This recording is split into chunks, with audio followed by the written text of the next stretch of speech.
Ok, parece que más o menos estamos todos. Es difícil saber al 100% si estamos todos, de verdad, pero parece que el número está estable y empezamos. Empezamos la segunda conferencia magistral. Bienvenidos a todos. Un placer estar aquí. Espero que hayáis tenido una buena primera parte del día. Antes de proseguir, quiero asegurarme de que todos conocéis el sistema de traducción simultánea. Por tanto, si me lo permitís, doy la voz al servicio técnico de QANI y nos hace un rápido repaso de cómo funciona la traducción. Gracias, Joan. Buenas tardes a todos. Solo así como modo recordatorio, para poder traducir la sesión en el panel de abajo de la pantalla verán un símbolo de mundo que pone Interpretation. Se apretan ahí, tienen que seleccionar con qué idioma quieren escuchar en qué idioma quieren escuchar la charla. De esta manera van a escuchar el intérprete cómo les traduce todo. Good afternoon, everyone. Just a reminder about how to translate the session. On the bottom panel that you have together with participants and mute and start video, you have as well a sign of the world saying interpretation. If you click here, you can select if you want the session to be translated into English or Spanish. Okay. Enjoy the session. Thank you very much. Gracias, que disfruten de la sesión. Thank you for your help. Gracias por vuestra ayuda, que nos estáis dando un servicio fantástico. Bueno, pues empezamos ya. Antes de empezar propiamente con la conferencia, yo quería dar las gracias a mi maestro Miquel Sunyer, que es el que originalmente tenía que moderar esta sesión, pero por motivos familiares no puedo estar aquí y le hacía ilusión que fuera yo quien ocupara su lugar y yo con un placer enorme dije que sí y aquí estoy. Seguro que no lo hago tan bien como él, pero lo haré lo mejor posible. And without further ado, let me introduce our keynote lecturer, Erica Burman. We're very proud to have her. I want to read her whole resume. It's a bit long, but we're so happy to have her. I think it's worth it to read it in its entirety. Erica Burman is Professor of Education, Associate Fellow of the British Psychological Society, where she was awarded an honorary lifetime fellowship in 2016, and a Group Analyst in the UK. She trained as a developmental psychologist and is well known as a critical developmental psychologist and methodologist, specializing in innovative and activist qualitative research. Erica co-founded the Discourse Unit, www.discourseunit.com, a trans-institutional, transdisciplinary network researching the reproduction and transformation of language and subjectivity. Erica's research has focused on critical developmental and educational psychology, feminist and post-colonial theory, childhood studies, and critical mental health practice, particularly around gender and cultural issues. She currently leads the Knowledge, Power, and Identity Research strand of the Education and Psychology Research Group at Manchester Institute of Education, where she works as a core staff member on the doctorate in counseling psychology. She's author of Development, Child, Image, Nation, Routledge 2020, Fanon, Education, Action, Child as a Method, Routledge 2019, Deconstructing Developmental Psychology, Routledge 3rd edition, 2017, and he's an associate editor of the Sage Encyclopedia and Childhood Studies 2020. So, Erica, the floor is yours. The title of her great conference, great lecture is Frantz Fanon and Revolutionary Group Praxis. Thank you. Okay, can you see my screen? Yes. Yeah? Okay, so I want to begin by thanking you all for being here. It's no small investment of time and money to sit in front of a computer, as we've all been doing over the last months, watching small rectangular images instead of sitting together in a room experiencing and sharing, albeit from different positions, a fuller embodied sensory presence. And I'm going to come back to this question of different positions and embodiment throughout my paper. I want to thank Flor for agreeing to be my discussant, which is really thrilling, bringing much needed feminist perspectives and debates rooted in the global South to our symposium. I hope our presentations here in some small way enact some of the conference organisers' hopes for dialogue across languages and contexts that also inform today's theme. And I also want to say that we did motivate for this symposium to be free, but unsuccessfully. I hope also that our papers continue the conversations clearly already underway about decolonising group analysis. And I want to thank the conference organisers, in particular Lindy and Jose Miguel, whose receptivity, determination and commitment have made this possible, as well as, of course, the organising committee for inviting us. Now, clearly a lot has happened since Lindy and Jose Miguel initially invited us. And much of this, unfortunately, exemplifies rather than contradicts my original ideas for this presentation. So I have to start by telling you about the paper I was going to give before offering, I think, some relevant updates and additional comments. Now, the figure of Frantz Fanon has been inspirational in social theory, philosophy, politics, and mental health practice. The Martinican young doctor who trained in psychiatry in France and then implemented psychiatric reforms in Algeria before joining the revolutionary anti-colonial struggle there, has become emblematic of what committed and principled professional engagement can be, and of the forging of solidarities across geopolitical contexts.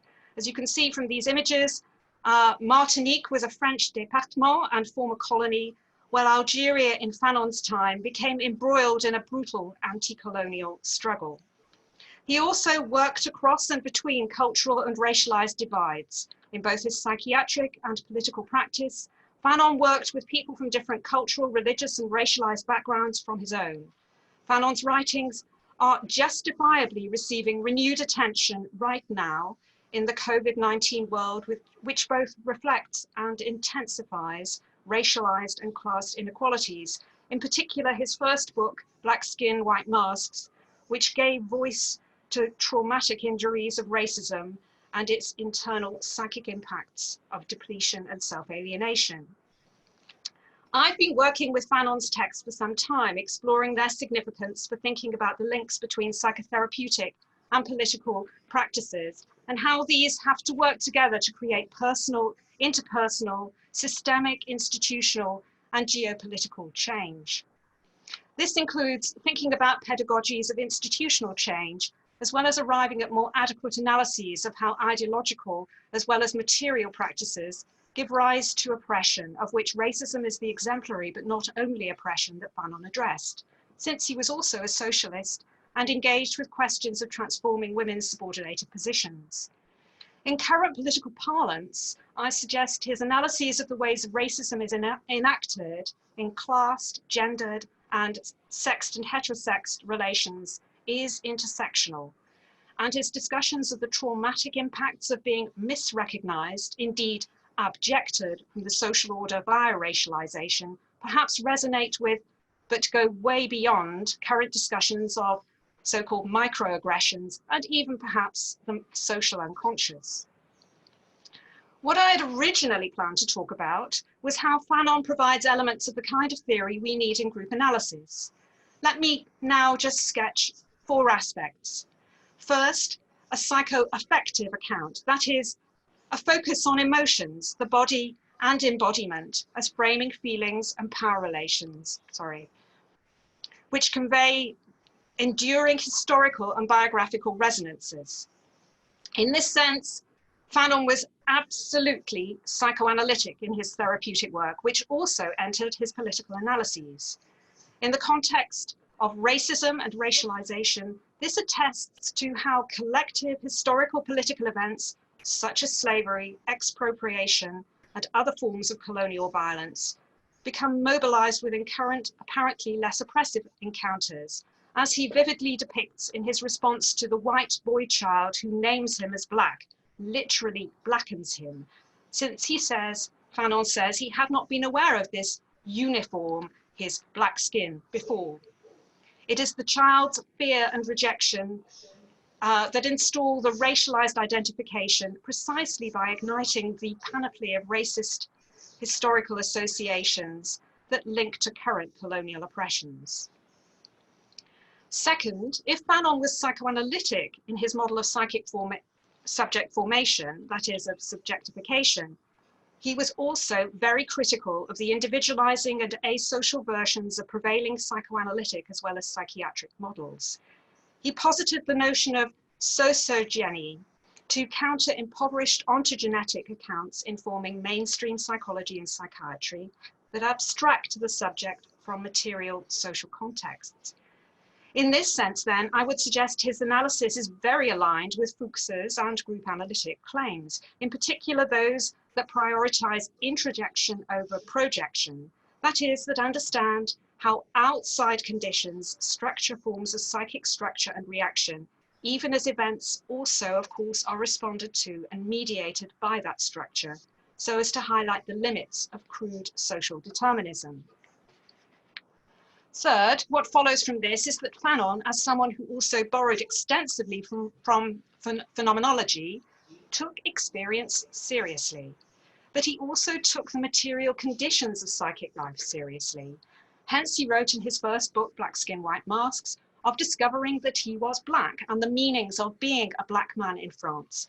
And in his last book, Wretched of the Earth, he attested to the psychic impacts of occupation, colonization, and finally, various kinds of torture and brutalization created by what he identified as the apocalyptic atmosphere of the Algerian context.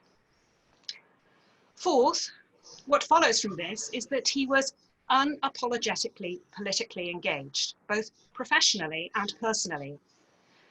As a psychiatrist, he trenchantly challenged the way psychiatry was used by the so-called Algerian School of Psychiatry to legitimate colonial oppression by portraying Algerians as primitive and untrustworthy. As clinical director of the Hôpital de Joinville outside Algiers, he not only instituted reforms to turn the hospital into a therapeutic community rather than the place of confinement and punishment it had been, but he offered refuge as well as treatment to activists and freedom fighters traumatized by the struggle. Notably, he also provided therapeutic support for the colonists as well as the colonized. And it was only when the tortured were encountering their former torturers in the hospital, alongside increasing suspicion falling upon him that rendered him at risk of assassination, that Fanon acknowledged the untenability of his position. He resigned his post and left Algeria. His resignation letter powerfully attests to how the need to take an ethical stance also involves recognizing the limits to therapeutic practice. And I think it's worth quoting from this. He says, "Madness is one of the means by which we can lose our freedom. If psychiatry is the medical technique that proposes to help human beings no longer be a stranger to their environment, I can only confirm that the Arabs, that is the indigenous population in Algeria, permanently alienated within their own country, live in a state of absolute depersonalization." Now, note here that there is no romanticized understanding of madness or distress here. Madness makes us unfree, and oppression deprives people of their sense of their own personhood, literally drives them out of their own minds. And he continues, "The function of a social structure," and I think this quote is just amazingly relevant for group analysis. "The function of a social structure is to set up institutions that are traversed by a concern for humankind. A society that forces its members into desperate solutions is a non-viable society that needs replacing. The citizen's duty is to say so. No professional morality, no class solidarity, no desire to refrain from washing the dirty linen in public can have a prior claim. No pseudo-national mystification finds grace when up against the demand to think." Now, this is a call for socio-political transformation as the condition for psychic liberation, alongside a call for independent thought. More than this, Fanon, resigning from what was a cause of French state appointment, is rejecting the obfuscational class interests of the professional discourse of pathology that effectively warrants the oppressive conditions. He does so as a French citizen, as well as a psychiatrist, as someone who is not avoiding the demand to think, that is, facing up to his responsibility to understand the situation and the practices that he is implicated in. It's worth noting that until recently, Fanon's contributions to philosophy, psychiatry, and politics have typically been treated separately, and the focus on one has given rise to the neglect of the others. In particular, Fanon's psychotherapeutic practice has only relatively recently been given fuller consideration. I suggest that the conjoint features of Fanon's practice, political, conceptual, and practical, both inside and outside the consulting room, are of significance to this conference in at least 5 ways. Firstly, at least conceptually and technically, and perhaps politically, now rather than face-to-face, locating this conference in or from Barcelona offers particular resonances, as probably many of you know. Fanon was trained in institutional psychotherapy by François Tosquelles, a Catalan exile from fascist Spain, who, after himself suffering internment at the French border, came to direct the Saint Albin Psychiatric Hospital, and indeed, in his practical as well as therapeutic practice, saved the lives of the patients during the Vichy occupation. Tosquelles' approach to institutional psychotherapy, like other therapeutic community approaches, aimed to restore the social bonds or relationships as the medium for therapeutic treatment. But beyond that, as Jean Ralpha notes, thérapie institutionnelle was founded on the assumption that the institution of the asylum, not just its patients, needed a cure. Tosquelles was a libertarian socialist, and he'd been active in the Spanish Civil War as a psychiatrist in the PUM, that is the Workers' Party of Marxist Unification, running clinics providing psychological support to resistance fighters. So the cure therefore extended beyond the asylum to society itself. As Joseph Comellas and Camille Robsy both document, and I thank you to David Glynn for some references on this and direction, very helpful, institutional psychotherapy is part of an alternative history of social psychiatry and mental health. In my opinion, it's one that we in Group Analysis need to connect with. Secondly, also in terms of Catalan connections, it's worth recalling that Tosquelles was part of Catalan progressive nationalist as well as anti-fascist movements, that in envisaging a transformed and independent Catalonia, foregrounded mental health in ways which transformed not only the provision of psychiatric and psychotherapeutic practices, but also envisaged the organization of these as part of the material psychic architecture of the incipient state. While various authors declaim the neglect of Fanon's contribution to institutional psychotherapy in favor of other key figures who worked at Saint-Albin with Tosquelles, such as Jean Auby, Gilles Deleuze, Georges Canguilhem, and others, alongside Fanon's critical developments of this approach, which included moving from a residential to a day hospital model in his final practice in Tunis, that there are still clear lines of continuity and travel of this approach between Fanon's practice and institutional psychotherapy. Thirdly, this Catalan connection, I think, foregrounds questions of nationalism and internationalism and of solidarities, on which Fanon, especially in his final book, The Wretched of the Earth, offers some key insights. Fanon writes the dangers of both stoking and conceding to populism and spontaneism.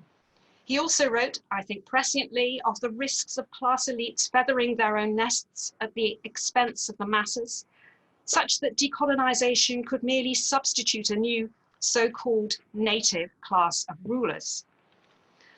The literature on Fanon's transnational nationalist commitments makes for interesting reading alongside current discussions about the state of Catalonia and other regions agitating for national status. Fourthly, most famously, in his vivid and passionate depictions of the traumatic consequences of installing a vilified identity, Fanon not only offered an account of psychic identity formation and functioning, but also its relation to the past. Yet alongside this, he was also utterly opposed to essentialist invocations of collective pasts as the basis for current mobilization, against the current of this time that was espousing negritude. This is not to say he opposed joint mobilization, of course, but rather he conceived of this as forged and earned through present activity rather than appealing to some supposedly common pre-colonial past. Fifthly, finally, we come to the question of language and power, the theme of today. Language is central in so many ways. It's evident from in the different ways Fanon's life history has been narrated, highlighting also how all biography is also autobiography. It's materially relevant in the variable translations and corresponding reception of Fanon's writings, ranging from the varying order and availability of translations of his texts across languages to the most social symbolic level, as in Fanon's challenges across all his books to the authoritative discourse of racist colonial psychiatry. Fanon appreciated the centrality of language to psychic and socio-culturally mediated identifications. Indeed, the first substantive chapter of Black Skin, White Masks is entitled The Negro and Language, in which he comments, to speak a language is to take on a world, a culture. We are marked by language, psychically and physically, even as we also attempt to use it to make our mark. Access to, competence in, performance of the dominant language indicate class, gendered and racialized positioning, both in terms of self-identification and how one evaluates and is evaluated by others. Fanon addresses this directly in Black Skin, White Masks in terms of the colonial and post-colonial scene of the contexts for speaking and in relation to forms, the very forms of Creole, as well as the educated Black person returning from the colonial center to the colony, as he did, and how his French accent and use reflects internal colonization processes. Here, Fanon's psychoanalytic commitments are evident. Indeed, he appears almost Lacanian in asserting the necessary but alienating relationship with the social order, exemplified by language, what he called the retaining wall relation to the group. This Lacanian influence can be traced from Tosquelles, who is said to have carried Lacan's doctoral thesis on his journey into exile in France over the Pyrenees, and it's also said circulated photocopied versions of it as essential readings to his interns at Saint-Albin. Moreover, in his account of the dynamics of misrecognition, Fanon refers to Lacan's earliest papers on the mirror stage, even before Lacan had fully formulated this as a key feature of his own psychoanalytic return to Freud. Alongside the Lacanian rereading of Freud, informed by structural linguistics, where that retaining wall is seen to compose the subject, even as it also separates the subject from its earlier pre-symbolic experiences, as I suggest elsewhere in other writings, Fanon offers a racialized reading of the Freudian or Lacanian account of the layering and activations or reactivations of trauma via the notion of Nachtwerklichkeit, deferred action, as activated anew in each ethically charged encounter. In this, he not only, as philosophers such as Pierre Machuret have suggested, contributes a more social and sociologically grounded theory of subject formation, but he also gives us some practical examples of how to work therapeutically and educationally. At a practical level, it is well documented that Fanon was mortified by the fact that he did not know Arabic and had to work through interpreters, although it's worth remembering he only worked in Algeria for less than 3 years. Fanon attended to the ways cultural, in this case gendered and racialized positions, entered into the psychotherapy assessment processes, and how the practice of state professions such as psychiatry reinscribed socio-political dynamics of misrecognition and belonging. Taking the question of the cultural irrelevance as well as narrative estrangements structured within the thematic apperception test that was widely used, Fanon and his clinical colleagues highlighted how failure to attend to these socio-political questions rendered psychiatric practice an agent of oppressive state power, thereby intensifying the alienation, depletion, and curtailment of the Algerian Muslim women patients' subjective capacities. While Fanon aimed to revise the thematic apperception test to make it more culturally appropriate, but didn't have time to do this while in Algeria, what's clear is that he understood this as being much more than a matter of finding relevant test items, but rather required a much wider reconfiguration of and attention to the normative cultural expectations of narrative forms structured into the test. I think we've yet to learn this lesson ourselves in much mental health assessment practice. Another recently translated co-authored paper from Fanon's psychiatric practice further highlights what taking the socio-political conditions of assessment seriously does to an appreciation of the status of what is said.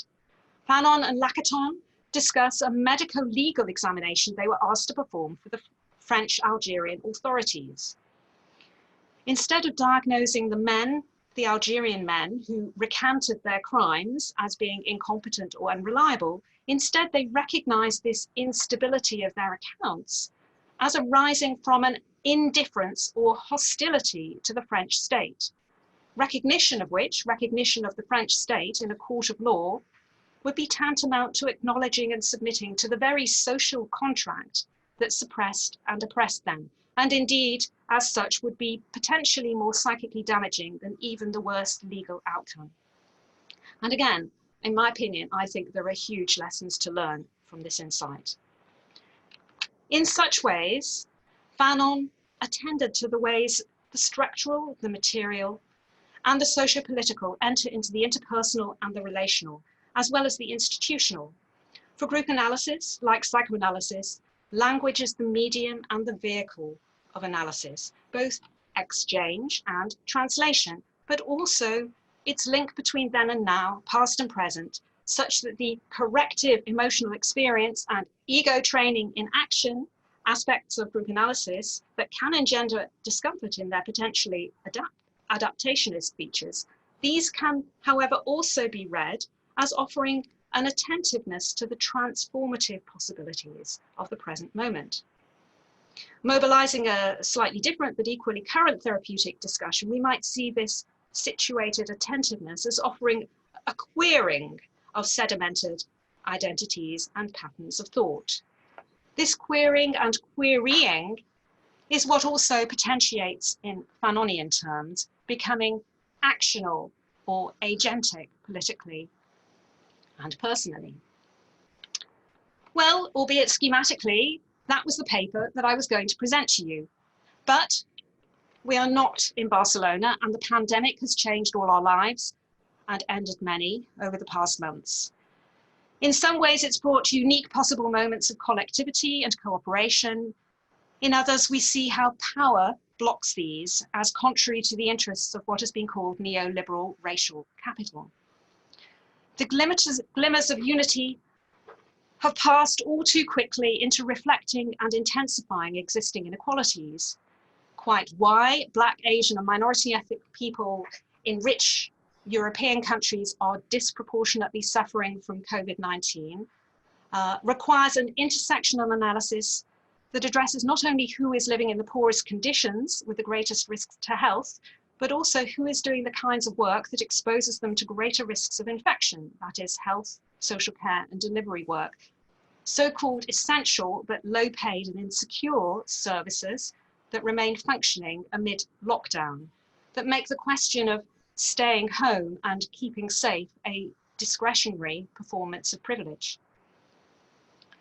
At the inception of the lockdown, I literally wrote myself out of mental stupor by formulating a Fanonian analysis of it as a form of what Fanon called petrification, zombiedom, as forms of occupation and psychic evacuation that escalate prevailing patterns of individualization and privatization by literally confining some of us to home, and for all depriving us of access to a sense of a wider political imaginary, split between paranoid conspiracy theories of overactive, desperate ruminations and mindlessness. At a Psychology of Global Crisis conference, a vast online conference held in May earlier this year, I tried to offer some perspectives and ways of thinking about our joint and separate situations. And I discussed how the lockdown and social distancing have occluded the middle ground of the medium group, the relatable social arenas of at least potential democratic participation and deliberation that Pat Damare championed. I suggested there that group analysis, informed by Fanonian insights, had something important to contribute in the project to restore subjective agentic capacities, the capacities to reflect and to act. And there's the link there if you want to look at that presentation. Erica, just a second. Erica, if you allow me, could you lower maybe your cam a little bit so we can see your whole face? When you read like this, is that better? That's better. Okay. Thank you. So then the brutal murder of George Floyd and the mobilizations around Black Lives Matter have concentrated minds further on the social and psychic injuries caused by racism. And here it's important to say that even if philosophers and psychiatrists and social theorists hail Fanon's analysis of the specificity of geopolitical and historical contexts as offering a new theory that acknowledges material embodied conditions, the specific conditions that Fanon was concerned with were racism and colonization. Indeed, as someone with white privilege, it is with some trepidation that I mobilize and quote Fanon. I am acutely aware that irrespective of my intentions, I can be seen as culpable to various forms of cultural appropriation. Yet this kind of bind to acknowledge and mobilize with and alongside or not precisely recapitulates the kinds of self-preoccupation that work to paralyze and preempt action, supporting those affected by racism in favor instead of recentering white subjectivity. So I mobilize Fanon, firstly because I read Fanon as utterly committed to forging alliances and solidarities to combat racist and class oppressions. And secondly, because following his analysis of the ethical responsibilities of the practitioner, I understand myself to be inevitably complicit, but with actionable possibilities all around me. I would claim that to fail at anti-racist praxis is better than not to try. Indeed, it's necessarily, inevitably part of the process, or anyway, part of the psychoanalytic process.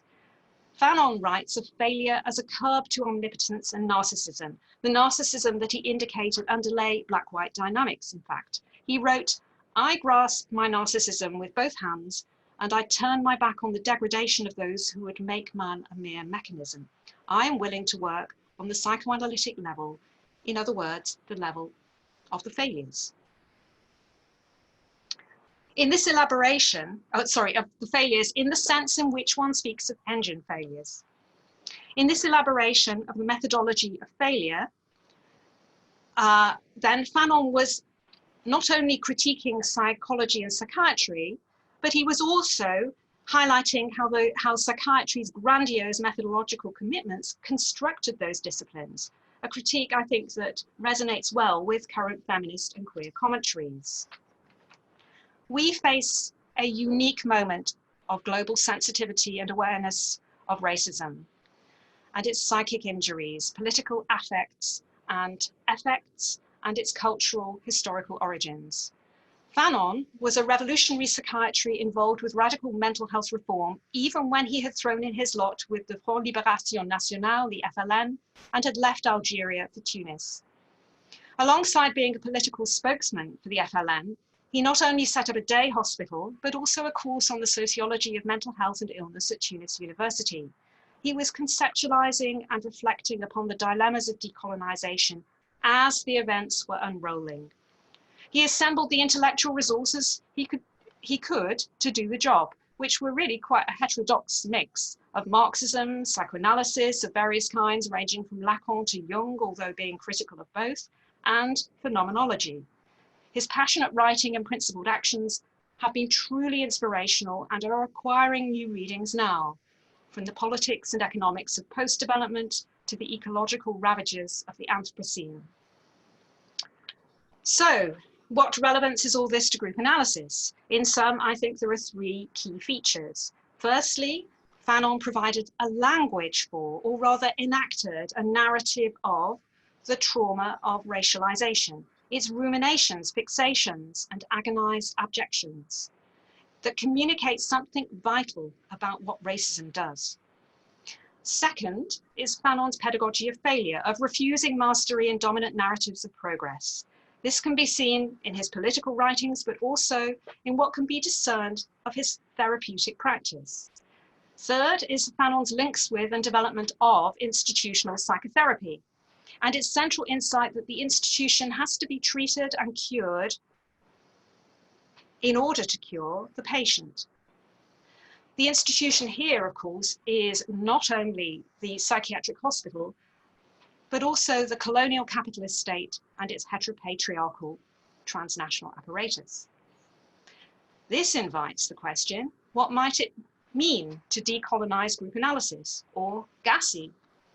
What does Fanon's attention to geopolitical embodied psychic experience bring to group analysis and its practices? Clearly, we need to look at our models, assumptions, and practices. As someone coming from a place of privilege, I have little idea, but at least we have to ask the questions and try to listen and hear. Surely this must include ways of relating to each other as colleagues, as analysts, analysans, supervisees, and trainees. It must also involve ways of making our organizations more welcoming to and inclusive for people from majority world contexts and beyond this, as the IGA in Britain is now starting to try to do. Of acknowledging the legacies of generational disadvantage by materially enabling people, a wider participation. It also suggests considering how the specific cultural context in which group analysis arose and is taught and trained might better disrupt colonizing assumptions. For example, Erica, 5 minutes. How's about 5 minutes more? Thank you. I think I'll finish in 5 minutes. I do want to just get to the end. Thank you. Okay, so as a former external examiner on a postgraduate master's degree in group analysis, and then of the diploma in group work practice in the UK, I became not only weary of reading identikit essays, but also exasperated with what I perceived to be the received expectation of uniform performance of the canon. This canon typically included more psychobiography of Fuchs than socio-political or historical discussions of the conditions for the emergence of group analytic concepts and practices. So instead, decolonizing group analysis might mean recognizing that group analysis is plural, or that there are many group analyses. Above all, Fanon's writings, his language, his analyses of power offer an invitation, as he puts it, to reflect and then act. As he puts it, to educate man to be actional, preserving in all his relations his respect for the basic values that constitute a human world, is the prime task of him who, having taken thought, prepares to act. That is, not to react out of resentment, but to consider and then to do what one can. Fanon's analysis of power concerned the restoration of agency of the oppressed, which he understands as irreducibly personal and political. In all this, notwithstanding some rather sexist or misogynistic features perhaps to current eyes, his account is aligned with much feminist thinking. Now, there is a further question about how group analysis might contribute to decolonization, which I think includes a commitment to deliberative action, understood as a collective process, as Fuchs recognized in his claim that insight follows from rather than leads change. Group analysis offers more contextually attuned theories of groups, including how size and composition enable or impair psychic relational processes. Moreover, it promotes a project of critical self-reflection at individual and institutional levels in the context of acknowledging that change is not comfortable, is unpredictable, and requires support as well as challenge to occur. We already know from discussions of the social unconscious that our status as social and psychic beings means we're inevitably inscribed with racist, sexist, homophobic, and disableist ideas. So rather than agonizing over that as exemplars of white fragility, we could try and do something about that. This means listening, being receptive, being prepared to hear difficult things about ourselves that we might not like. In fact, as group analysts, we should be especially well equipped to undertake this work in a mutually respectful, non-persecutory, but nevertheless challenging way. So the challenge now is to do it.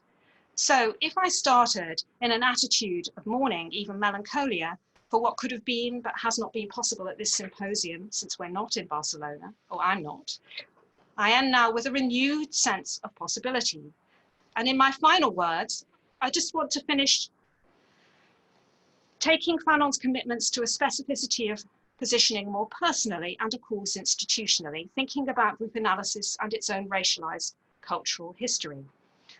For if Algeria became, for Fanon, the prototype of the state of colonization of the scene of anti-colonial struggle, then other well-known Algerian intellectuals may be relevant. You could think of Camus, Memmi, or the sociologist Bourdieu. Now, the philosopher Jacques Derrida was Algerian and also Jewish. And this brings us to the much discussed question of the relevance or otherwise of the supposed Jewish origins of psychoanalysis, and equally taking Derrida as an exemplar as the architect of deconstruction and of other post-foundationalist and other anti-essentialist philosophies. Derrida, of course, reversed dominant thinking to hail the priority of writing over speech and the fluidity of interpretation. He highlighted the instability and continuous work of reconstructing and deferring meaning, or what he called différance, over fixed meanings. There are echoes here of Fanon's dismissal of claims to universal shared histories of glorious pre-colonial cultural heritage, and both, in some sense, inherit their critical accounts of the past from Freud. Just to recall the canonical narrative of group analysis.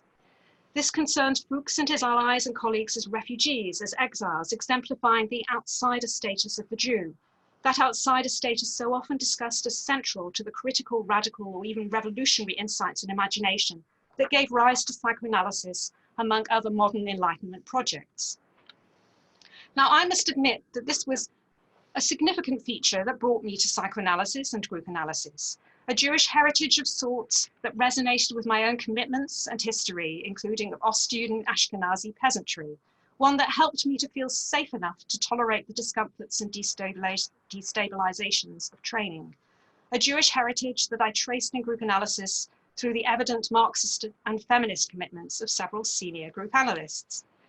Yet this outsider status, this fruitful marginality is, of course, relational. That is, it stands in relation to the dominant, specifically of Europe. Are Jews of Europe, as well as being one of its primary long-standing minority populations, along with Roma, onto whom millennia of oppression, if not direct persecution from the Crusades to the Inquisition to the blood libel and ultimately the Holocaust have been visited. Clearly, it's important to recall that not all Jews are white, and that there have been and still are significant Black African Jewish populations, as also in the Indian subcontinent, and historically, if less so currently, in Arab countries. These have further histories of inclusion and exclusion, including marginalization from what is now an Ashkenazi European elite. The big issue, therefore, is where this places Jews, and so also group analysis in relation to racism. As Jews, we are subject to racism in the form of anti-Semitism, as with any other minoritized group.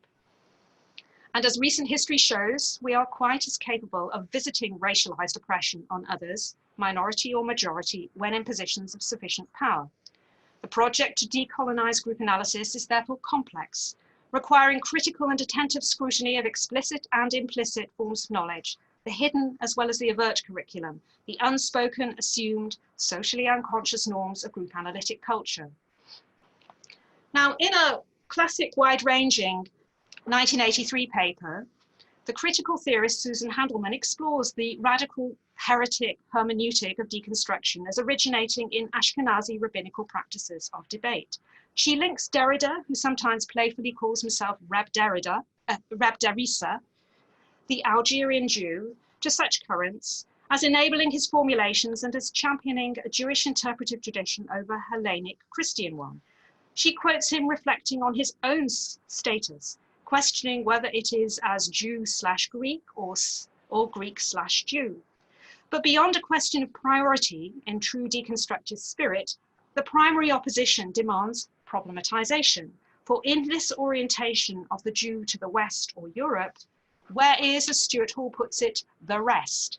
That is the majority world, the global South, that Fanon spoke of and for. Handelman's chapter, and I really am nearly at the end, opens with a quote from Derrida's autobiography, from which she founds her discussion of how complex Jewish affiliations enter into this philosophical approach. And these are the first lines.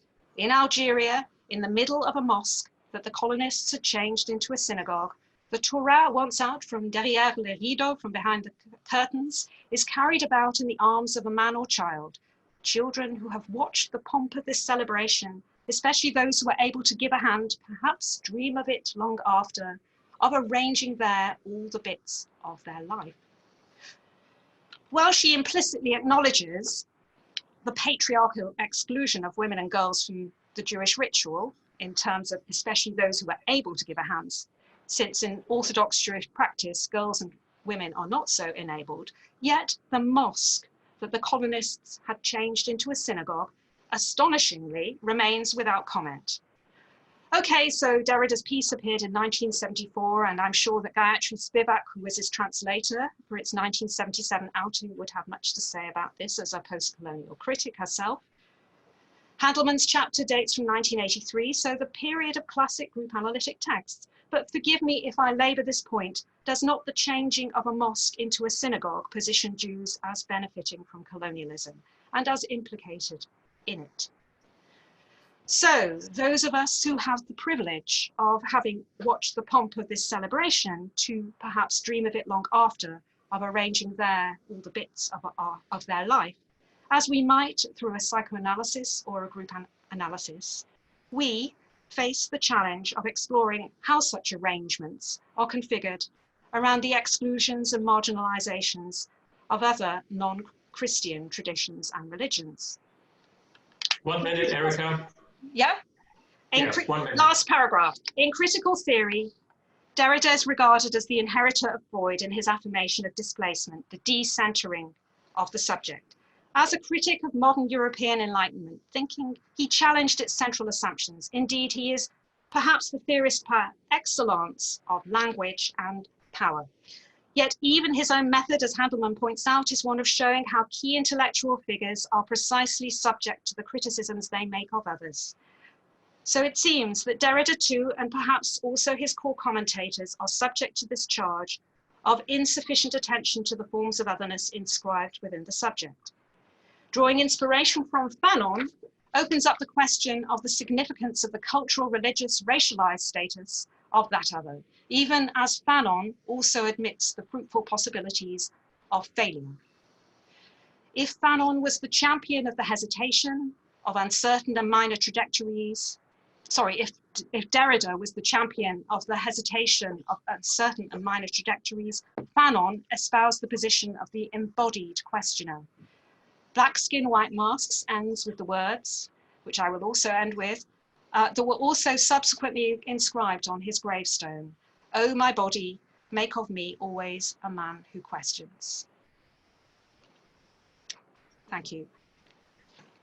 Thank you ever so much, Erica. I'm impressed by the magnitude and all the amazing resonances that your wonderful lecture brings forth.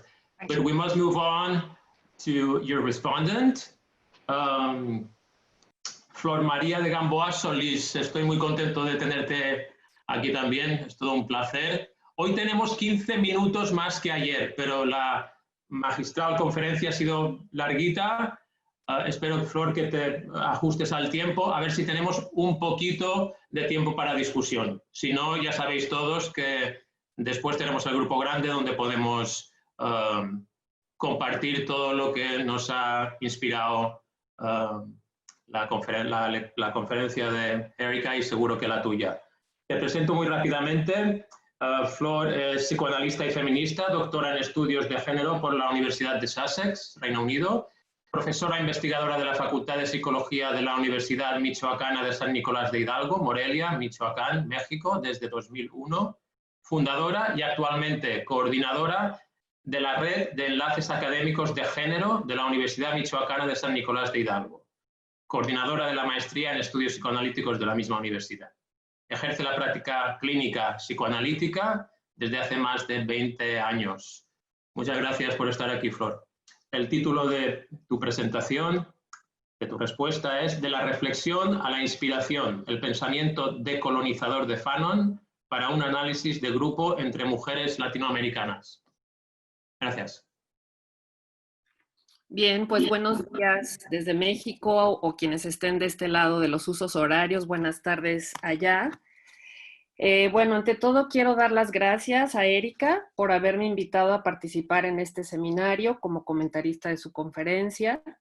También a Linde Wotton, a José Miguel Songer por sus portentosos esfuerzos trilingües en cada pieza de comunicación que sostuvieron eficazmente conmigo desde finales del 2019 hasta este momento. Muchas gracias también a todas las personas que participaron en el video de difusión, que estuvo muy lindo, y a las que en estos días nos estarán acompañando desde sus espacios de confinamiento para intercambiar, compartir ideas y reflexiones en torno al tópico que nos congrega, el lenguaje de los grupos, el poder de incluir y excluir. Agrego a este agradecimiento a Joan Cole por estar moderando esta sesión y a las compañeras que están en los controles técnicos. Muchas gracias. Me gustaría iniciar recordando que en psicoanálisis... Perdona un momentito, parece que hay gente que no te está oyendo. ¿Nos podéis echar una mano? Hay gente que... Connie, please. Veo que hay gente que se queja de que no oye. Sí, estamos aquí. Yo personalmente lo he escuchado todo. For those that cannot hear, please make sure that you're using the correct speakers. If you have headphones, you can do that browsing on the settings, audio settings. Just right next to the microphone, you have an arrow. If you click here, you go to audio settings. Please make sure that you have connected and that you have selected the speakers that you're using or the headphones in case. I see that someone is sharing the screen as well.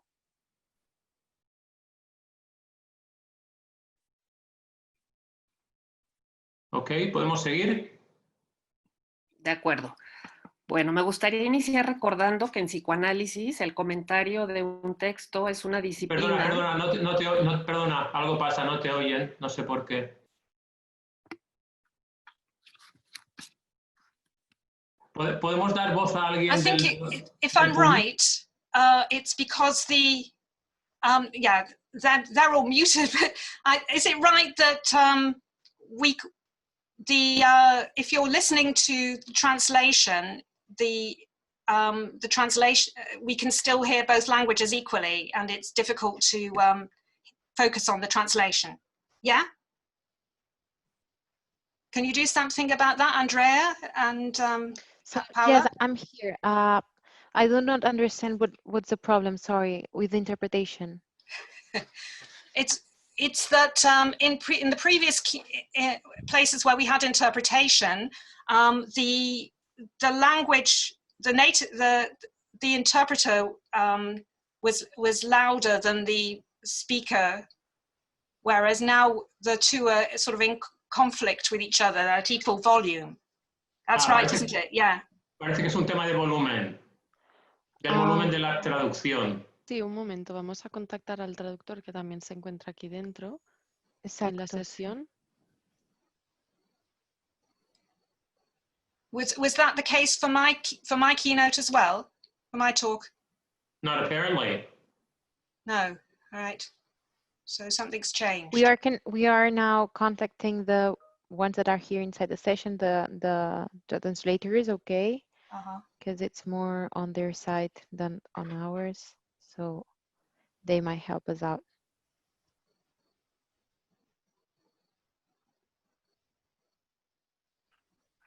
If you want, we can give the voice to someone having the problem, or the raised hand that we have in the meanwhile. Yeah, MJ raised her hand during Erica's lecture. Can we maybe have her question in the meantime? You can talk now. MJ? ¿Ya? Yes, you can talk now. Ok, bueno, Ok. reinicio otra vez. Recordando que en psicoanálisis el comentario de un texto es una disciplina cuyo principal combustible es la No, transferencia. aún no está. Sorry, Aún Flor, no está. it's still the same problem. Nos So the people referíamos a que... who don't understand Spanish can't hear the English. Yeah? Okay, have you tried to click on English in the interpretation tab? Yes, Yes. I have the same experience. I've done Okay. that. Okay. Actually, we meant that MJ could talk. Actually, we're referring to MJ. Oh, to MJ. In the meanwhile that we are fixing this. No, I was just going in the queue to say to Erica, thank you very much. I missed you. And I'm not disappointed. You did exactly what I expected you to do. And that just made me realize how much I've missed you. And I think the way you talk for me is different. It really gets to the heart of things.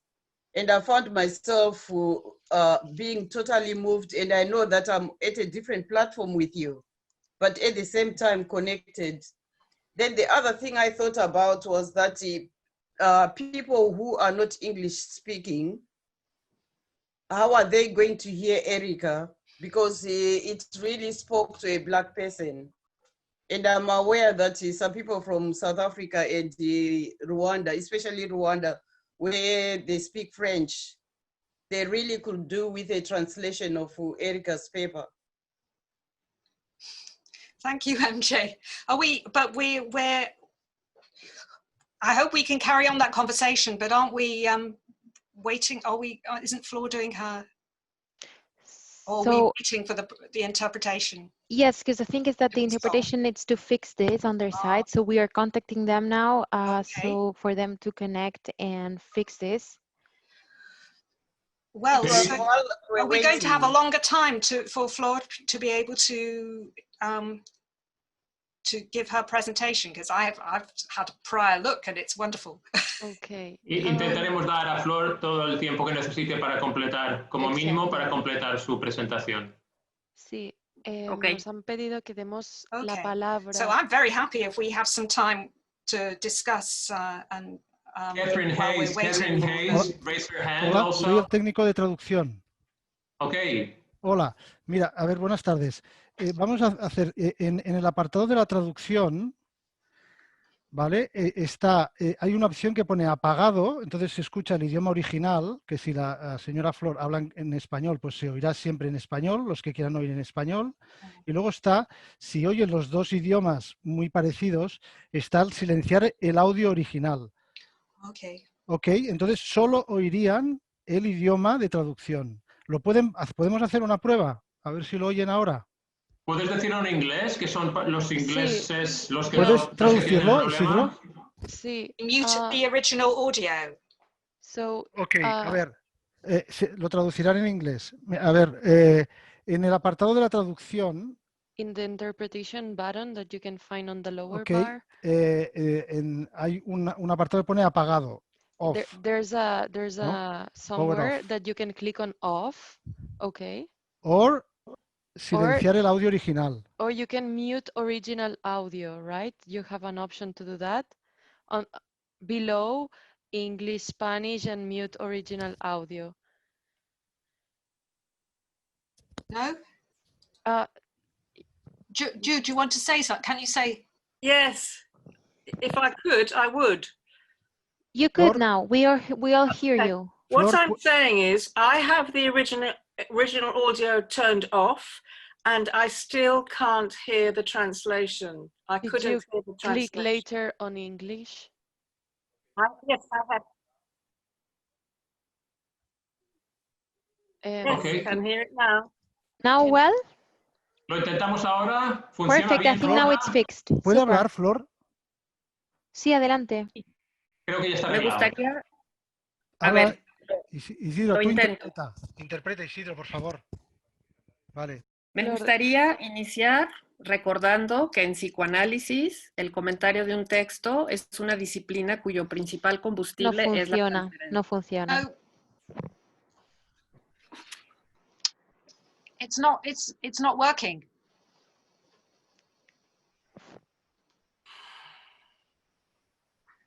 Maybe Flor, maybe. Al fons, potser crec que pels participants el mute original audio no és una opció. Este parece que es el problema. Si sale, we have the mute original audio option, but it doesn't seem to be applicable. It's not operational. Ay. Flor, si quieres puedo leer tu traducción al inglés mientras tú haces tu original en español. Sí. El problema es que esto es lo que está pasando con el intérprete. Since it's all about being multilingual.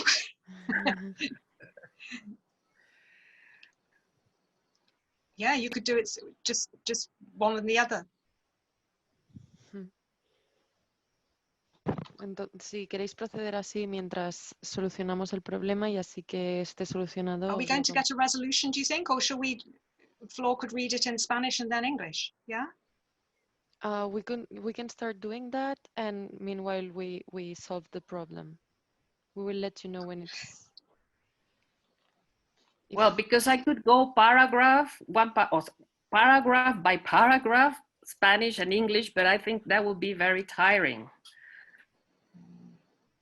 How about sharing on screen the English translation?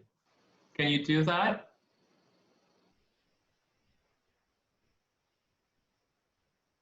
Yes. Okay. Yeah, I could do that. People Just let okay me with look. that?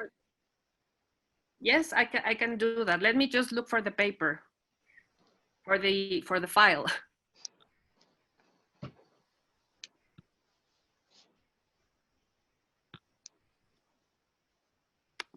So strange because it worked in the other sessions, didn't it? Yes. Now In the meantime, you're muted. I think Catherine Hayes raised her hand. Does she have? Can we unmute Catherine Hayes and Where is she? let her ask her question?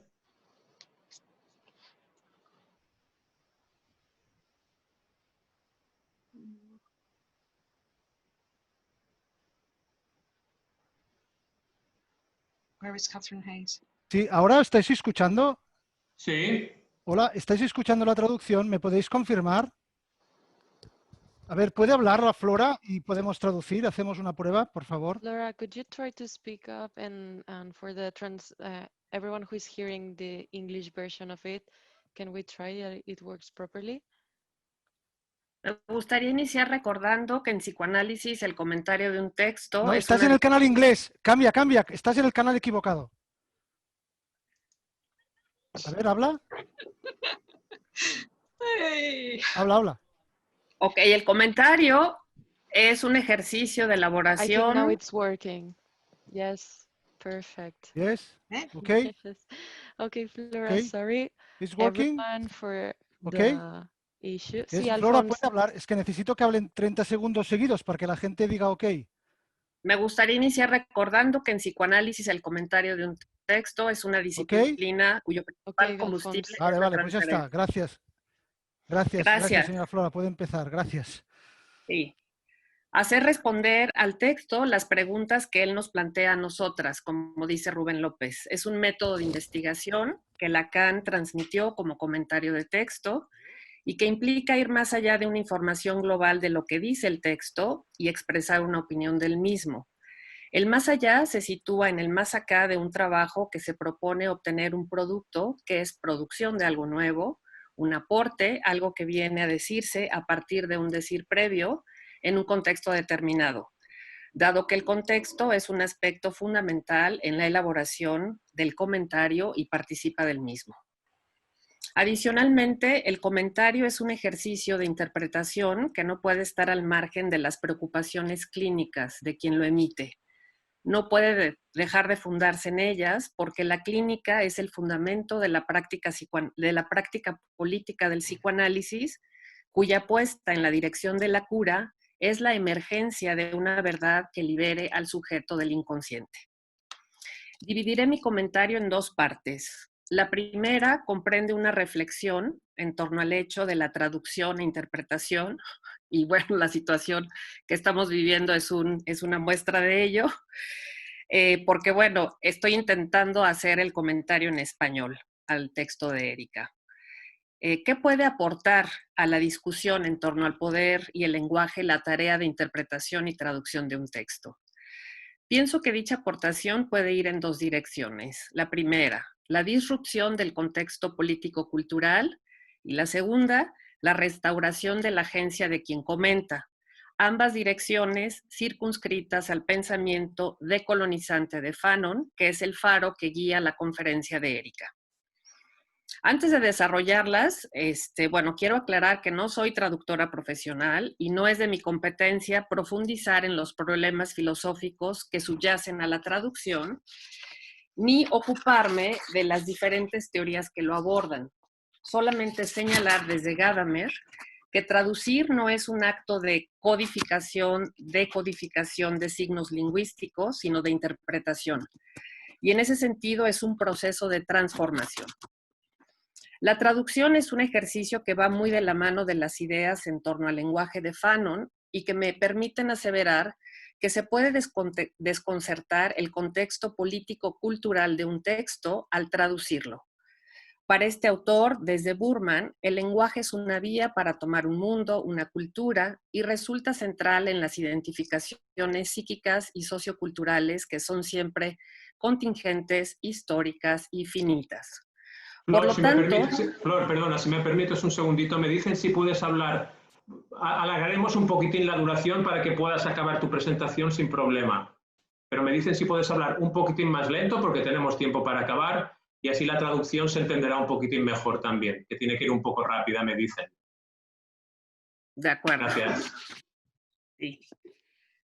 Bueno, por lo tanto, traducir desde este lugar es una oportunidad de introducir huellas de otras identificaciones psíquicas y socioculturales, de otros sentidos, referentes, visiones y conceptos de quien traduce. Es decir, otra voz que en sí misma supone el habla y el decir de lo diferente y apuntala una ruptura de la unidad y del canon del decir previo que ha sido acuerpado en el texto presuntamente original. Apunta hacia el reconocimiento de la diversidad lingüística y por ende cultural, hacia la visibilización de mundos múltiples en el aquí y el ahora, lo que conlleva la atenuación del peso de las hegemonías. La traducción incita el desconcierto del sueño de univocidad y dominio político-cultural al que el colonialismo se aferra. En cuanto a la segunda dirección, la restauración de la agencia de quien comenta, me centraré en la experiencia psicoafectiva del ejercicio de traducción en términos de mi competencia en las dos lenguas, de un texto donde el lenguaje aparece como un tema relevante y donde se hace referencia a la dimensión emocional como uno de los puntos clave de la propuesta psicoterapéutica decolonizante de Fanon y que habría que tomar en cuenta para la teoría que se necesita en el análisis de grupo. Huelga decir que la experiencia emocional y su elaboración psíquica a través de la palabra, como enseña el psicoanálisis y encarnada en mi comentario, contribuye a la restitución de sí en el sentido de proveer un camino de pensamiento-acción que posibilita remover los sedimentos de los imaginarios que limitan o atan la propia identidad a través del miedo, la inseguridad, la paranoia, para aventurarse a ser otra e intentar desde esa provisional nueva investidura del ser, contribuir a nuevas lecturas de los temas tratados en el texto, específicamente el que involucra indirectamente el anudamiento entre la emoción y el lenguaje, mismo que elegí transferencialmente resaltar. Lecturas que redundarán posiblemente en el tejido de nuevas formas de lazo social en el entorno del análisis de grupo, una transformación que ocurre al inaugurar un mundo con la palabra otra. Como mencioné anteriormente, más que enfocarme en la experiencia psicoafectiva de la traducción como tal, de lo que me hace sentir traducir, lo que me interesa compartir y situar es lo que a la luz del texto de Erika me hizo sentir el hecho de hablar las dos lenguas, de tener habilidades bilingües para poder interpretar mi propio mundo y otros en este mundo de la clínica que hoy nos convoca. Para abordar el texto de Erika tanto en inglés como en español, de entrada, poder abordar este texto en ambas lenguas me causó placer teñido de alegría, por dos motivos que tienen que ver precisamente con manifestaciones en la clínica psicoanalítica de las interrelaciones, lenguaje, emociones y con el bilingüismo. Primer motivo. Incidió sobre el recuerdo de una experiencia que tuve en el marco de mi práctica clínica hace ya varios años y que en su momento viví con mucha angustia. Operó retroactivamente sobre dicha experiencia, generando en mí una muy agradable sorpresa debido a los nuevos, más positivos sentidos que aquella adquirió y que tendrán seguramente repercusiones en el futuro. Número 2. Reverberó el proyecto conocido como Psicoanálisis en el Barrio, con el que recientemente me había yo topado a través de una amiga y que me había causado tanto entusiasmo para apostarlo en mi porvenir.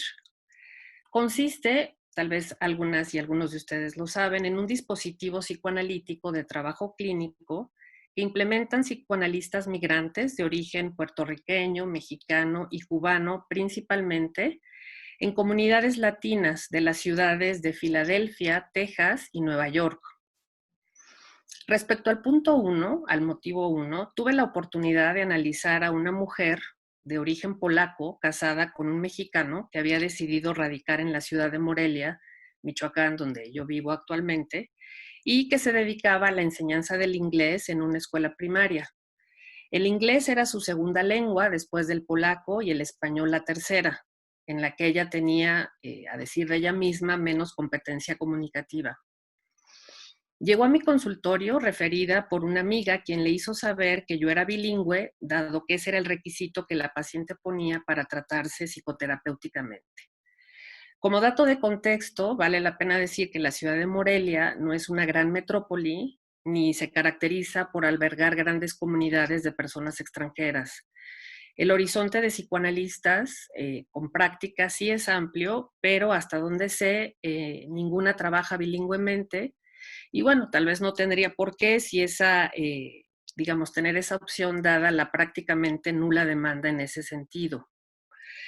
Digo que fue una experiencia angustiosa en su momento porque, sin entrar en muchos detalles innecesarios, representó para mí un reto mayúsculo atenuar el desconcierto que me provocó estar escuchando desde la primera sesión el relato de la historia de malestar y sufrimiento de esta mujer alternadamente en español, inglés y polaco. Yo había aceptado la demanda ingenuamente pensando que nos comunicaríamos únicamente en inglés. ¿Qué estaba pasando entonces conmigo y qué pasaría con el tratamiento? No fue sino hasta después de varias sesiones que empecé a percatarme de que la paciente hablaba en inglés cuando quería ser más directa o racional y hablaba en polaco cuando se le desbordaba una emoción, por ejemplo, la ira. El español casi siempre estuvo activo para cuestiones de orden práctico, como acordar horarios, periodos de receso o definir el monto de pago de la sesión. El lenguaje, como asegura Javier, uno de los psicoanalistas del barrio, Es un proceso complicado porque no estás trabajando únicamente con la cognición en la ausencia de emociones.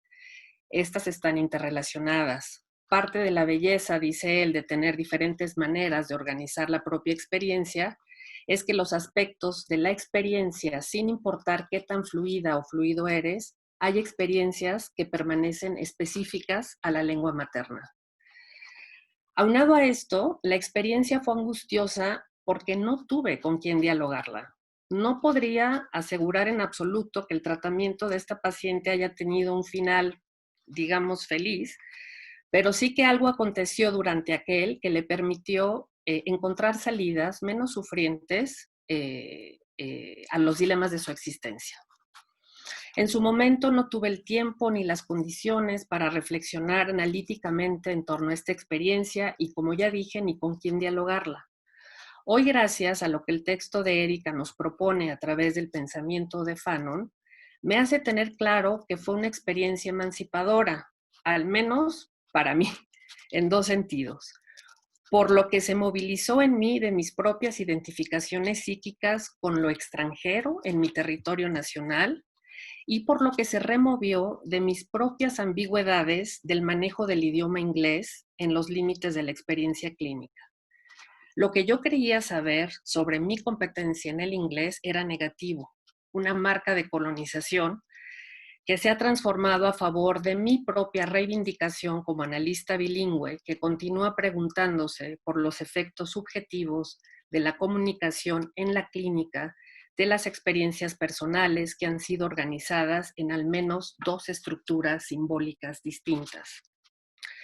Lo anterior me lleva a una segunda acotación que describo como un momento jubiloso que hoy se pone en relevancia gracias al texto que comento.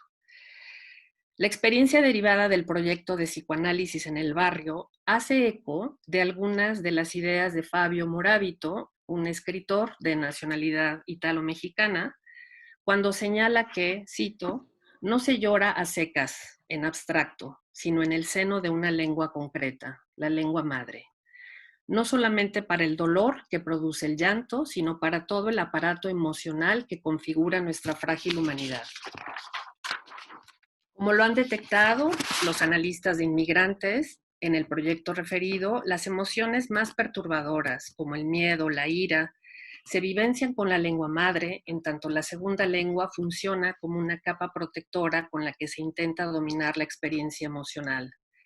El inglés, como segunda lengua, trabaja como una lengua más intelectualizada y racional, que permite a las pacientes abordar con palabras el sufrimiento, el trauma, la violencia, el ostracismo, de una manera más segura, porque es una lengua otra que está menos concernida emocionalmente. Las sesiones transcurren, según lo anotan estos psicoanalistas, entre el inglés y el español, entrando y saliendo de una lengua según sea necesario. Agregaría yo, siguiendo a Fanon en Burman, que la clave diferencial con alcances políticos de este trabajo clínico grupal radica en su apertura decolonizante, sin ser suscrita en el sentido fanoniano según lo plasmado en su sitio web, o sea, lo que ellos comentan sobre, sobre la reflexión de esta experiencia, pero sí está preocupada por la raza y el racismo de sus comunidades. Psicoanálisis en el barrio recupera la verdadera tesitura política del psicoanálisis, que es de naturaleza subversiva y no institucional ni científica, al comprometerse a brindar un espacio de escucha serio y respetuoso a la gente de comunidades pobres y racializadas, a la otredad en su particular diferencia, en aras de una verdadera transformación de esas vidas, aun cuando la empresa fracase. Pues como asevera Erika, fallar en el intento de una praxis antirracista es siempre mucho mejor que no intentarlo. Conjuntando los dos motivos bajo la guía del proceso actual del comentario al texto de Erika, podría conjeturar que la restauración de mi agencia tiene que ver con la feliz reivindicación de mi competencia en el inglés, en tanto deviene una herramienta políticamente útil para el trabajo clínico con pacientes bilingües, cuyas trayectorias de vida están o han sido trazadas por movimientos de migración que han afectado sus identidades subjetivas. Me ilusiona mucho pensar en este momento que puedo aprovechar mi conocimiento del inglés para algo socialmente importante y valioso, y no únicamente como vehículo lingüístico para publicaciones científicas con alcances transnacionales para engrosar un CV, más lazo social y menos ego. La segunda parte de mi comentario se concentrará en describir un pasaje de la reflexión sobre el pensamiento decolonizador de Fanon a la inspiración para una praxis clínica decolonizadora.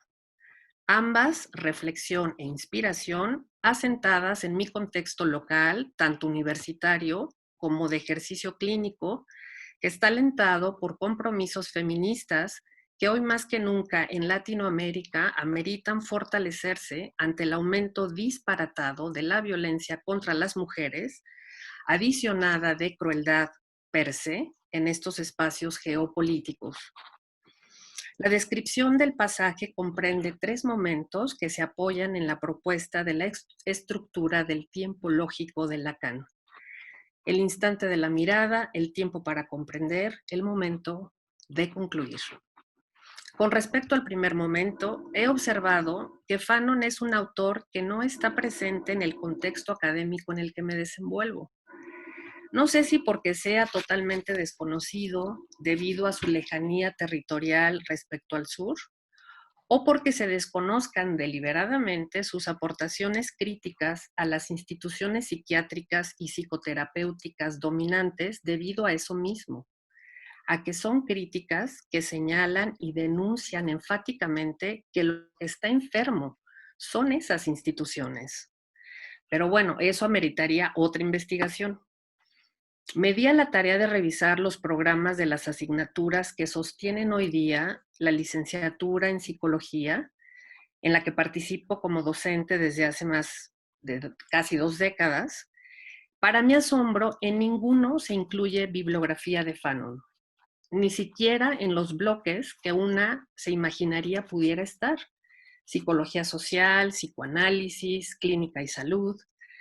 Donde sí lo vi aparecer, nutriendo la reflexión de algunas estudiantes feministas, fue en un coloquio sobre marxismo y feminismo que tuvo lugar en el 2017. Y aunque este dato no sea lo suficientemente robusto para inferir nada verdadero ni definitivo, sí creo que es un signo de que el pensamiento de este autor es mejor recibido en el feminismo y en la filosofía que en la psicología. Esto se debe muy probablemente a, como lo indica Erika, a que el análisis sobre el poder de Fanon se alinea con el pensamiento feminista, en tanto análisis que contribuye a la restauración de la agencia del oprimido, entendida como irreductiblemente política y personal. ¿Y quién es mejor que las mujeres universitarias? Sabemos acerca de la opresión, de lo vital que resulta para las izquierdas feministas en las universidades encaminar diálogos interseccionales hacia la decolonización y análisis de los discursos opresivos de las mujeres.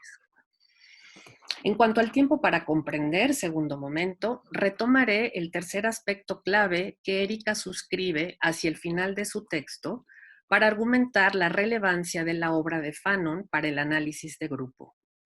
Se trata de la visión que este autor tiene sobre la institución y la rotunda necesidad de tratarla y curarla antes y con el fin de curar al paciente. Y como Erika precisa, por institución aquí no se debe entender únicamente al hospital psiquiátrico, sino también al Estado capitalista, colonial y su aparato heteropatriarcal y transnacional. Estas ideas me permiten leer y comprender mi propio ejercicio clínico como una posibilidad de contribuir al desmontaje del aparato heteropatriarcal que anida en mis pacientes. Mujeres en su gran mayoría y en su gran mayoría afectadas por los estragos, pérdidas y deterioros de su ser-acción invalidado por la violencia machista. De manera análoga a la visión de Fanon en torno a la locura como uno de los medios para perder libertad, la violencia machista también lo es. La violencia viril encadena a las mujeres en tanto restringe su libertad en prácticamente todos los planos de su agencia, de su capacidad política. Libertad para amar, para pensar, para caminar en el espacio público, para estudiar, para reproducirse, para dirigir, para inconformarse. Finalmente, el pasaje a la inspiración supone el momento de concluir con otra inspiración. Habitada por tensiones de distinto calibre que derivan de mi práctica académica combinada con mi práctica clínica, que básicamente tienen que ver con el tiempo y su dedicación a ambas actividades respectivamente, he enfrentado la penosa situación de tener que negarme a recibir demandas de análisis y también demandas de acompañamiento en casos emergentes de violencia sufrida por mujeres, ya sea estudiantes o colegas y compañeras administrativas de la universidad. Más allá de que esa negativa pueda tener matices de estrategia de autocuidado, y sí que lo busco, me conflictúa no poder responder comprometidamente con lo que yo misma promuevo y ofrezco indirectamente con mi hacer feminista y psicoanalítico. Así que hace unos meses, mediante meditando sobre esta situación, me vino la idea de construir un dispositivo de análisis de grupo con mujeres víctimas de violencia residentes en Michoacán. Pensé que mediante esa estrategia podría, por un lado, recibir con mayor holgura las demandas de análisis y, por otro, tratar el problema estructural de la violencia machista de una manera más enfocada y probablemente eficaz, interseccionalmente, sin descuidar los tiempos de mis compromisos académicos que abrazan una forma de militancia feminista en la universidad. El texto de Erika no pudo llegar en mejor momento. De la mano de su lectura de Fanon, he empezado a concertar mi idea. Le he comenzado a poner cuerpo material e intelectual. Ya hasta convencí a una amiga de acompañarme en esta aventura. Sobre todo en este momento donde el confinamiento ha puesto de relieve las profundas desigualdades de género y el encarnizamiento de la violencia intrafamiliar, principalmente contra mujeres, niñas, niños, adolescentes. Si habremos de sacar algún provecho de la pandemia, este tiene que ser en claves de colectividad, que posibiliten, como sugiere Erika, inspirada en Fanon, la restauración de nuestras capacidades de agencia subjetiva, las capacidades de reflexionar y de actuar. Contribuir a sanar las heridas que el sistema heteropatriarcal ha infligido en las mujeres es un proyecto político que vale mucho la pena intentar. Y bueno, finalmente no me puedo ir de este seminario sin hacer alusión, por sus vínculos culturales con el territorio que hospeda este evento y por los ecos del pensamiento de Fanon, a una canción del cantautor catalán Joan Manuel Serrat, que aunque suene exagerado, es un himno a la decolonización y de celebración de la otredad, justo porque es en la diferencia que la demarca que el propio mundo se desconcierta y luego se transforma. Esta canción se titula Te guste o no y dice así: puede que a ti te guste o puede que no, pero el caso es que tenemos mucho en común. Bajo un mismo cielo, más o menos azul, compartimos el aire y adoramos al sol. Los dos tenemos el mismo miedo a morir, idéntica fragilidad, un corazón, dos ojos y un sexo similar, y los mismos deseos de amar y de que alguien nos ame a su vez. Puede que a ti te guste o puede que no, pero por suerte somos distintos también. Yo tengo una esposa, tú tienes un harén, tú cultivas el valle, yo navego el mar. Tú reniegas en suajili y yo en catalán. Yo blanco y tú como el betún. Y fíjate, no sé si me gusta más de ti lo que te diferencia de mí o lo que tenemos en común. Te guste o no, me caes bien por ambas cosas. Lo común me reconforta, lo distinto me estimula. Muchas gracias. Muchísimas gracias, Flor, y a todos por la paciencia y por estar aquí hasta el final. El debate queda para el grupo grande que empieza en 15 minutos siguiendo el programa, en 14 minutos. La sala del grupo grande está abierta ya por si alguien quiere acceder y a las 5, hora de Barcelona, empezamos el grupo grande. Thank you all so much. This was great. Thank you.